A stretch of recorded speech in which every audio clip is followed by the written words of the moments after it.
chama ya DCP ni cha ya Wamaa na Mlima na Kenya nzima, lakini wale wako ndani kabisa, chairman ametoka Kajiado, secretary general ametoka hapa Narok.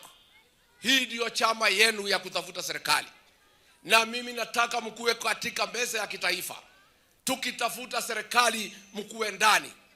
Mimi nauliza kwa heshima, Wamaa wote kutoka Samburu, kutoka Laikipia North, kutoka Laisamis, kutoka pale kwa JMC pale Baringo South, Kajiado, hapa Narok, Wamaa wote mkubali ya kwamba chama chenu, boma lenu, manyata yenu ya kutafuta serikali na kukinga mali yenu na kuangalia maslahi yenu ni chama cha DCP. Mumekubali? Wacha nione wale wamekubali DCP.